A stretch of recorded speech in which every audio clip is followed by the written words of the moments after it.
राधे राधे। धार्मिक जगत चैनल पर आप सबका स्वागत है। भक्त प्रेमियों, मनुष्य जीवन में भगवान को प्राप्त करने के लिए 30 लक्षण अवश्य होने चाहिए। उनमें प्रथम लक्षण सत्य है। मानव धर्म का प्रथम लक्षण सत्य। मन वचन कर्म की एकता का ही नाम सत्य है। अपने मन के द्वारा एकमात्र सत्य का ही चिंतन, वाणी के द्वारा सत्य का ही कथन, सत्य की ही चेष्टा होनी चाहिए।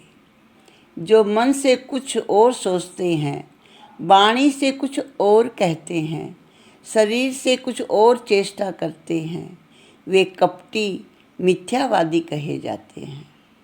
ऐसे व्यक्ति किसी के विश्वासी या स्नेह के पात्र नहीं बन पाते।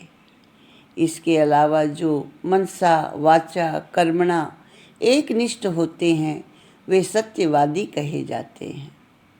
व्यवहार में जितना अधिक सत्य आचरण होगा, व्यवहार भी उतना ही शुद्ध, निर्मल, सुंदर व सुचारू ढंग से होगा।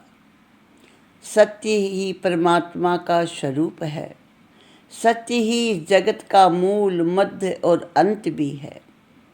इसलिए सदा सत्य का ही चिंतन करना चाहिए। सत्य में ही मन लगाना चाहिए, इस असत्य झूठे संसार में नहीं।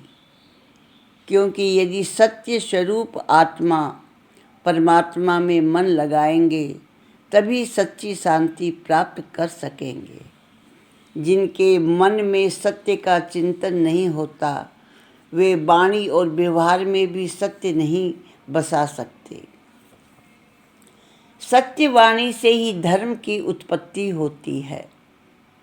सर्वदा सच बोलने वाले को थोड़े ही दिनों में वाक सिद्धि प्राप्त हो जाती है।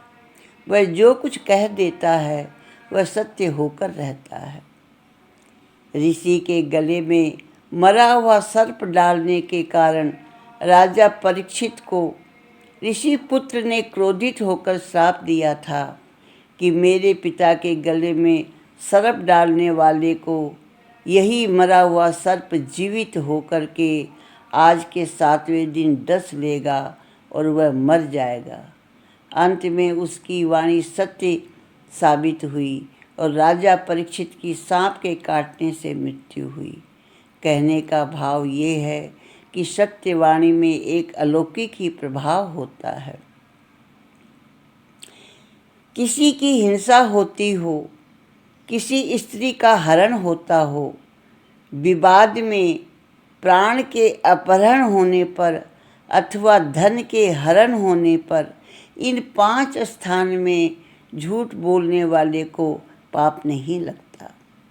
इसके अलावा भी बहुत सारी सावधानी की आवश्यकता होती है। जहाँ तक संभव हो सत्य बोलने का प्रयास करना चाहिए। यहाँ एक बात समझने की है कि वाणी सत्य के साथ साथ मधुर और हितकर होनी चाहिए। कटु सत्य का प्रयोग कभी नहीं करना चाहिए। कितने लोग ऐसा कहते हैं कि हम तो सत्य कहेंगे, चाहे किसी को बुरा लगे या भला, परंतु ऐसा कहना सज्जनों को शोभा नहीं देता। सत्य बोलो, प्रिय बोलो, किंतु अप्रिय या कठोर सत्य न बोलो। सत्य मधुर व हितकर वाणी ही कहने के योग्य है। यही संतों का सनातन धर्म है। अकारण किसी को झूठ बोलने के लिए बाध्य किया जाए तो ये पाप बुलाने वाले को भी लगता है। किसी से उनकी निजी बातों के बारे में पूछ करके उसे संकोच में डाल देना, ये भी अच्छी बात नहीं। इसलिए ऐसी बात किसी से पूछनी नहीं चाहिए कि जिससे सामने वाले को भय और संकोचवश झूठ बोलना पड़े। शब्दों को तोल करके बोलने की ज़रूरत है। शब्द बराबर धन नहीं, जो कोई जाने बोल, हिये तराजू तोल कर, फिर मुख बाहर खोल। जे कोई चाहत जगत में मेरा हो कल्याण, जे कोई चाहत जगत में मेरा हो कल्याण, मीठा बोले सच कहे छोड़ दे और ध्यान। वाणी सत्य, प्रिय और हितकर बोलने के साथ साथ व्यवहार भी सत्य ही करना चाहिए। राधे राधे।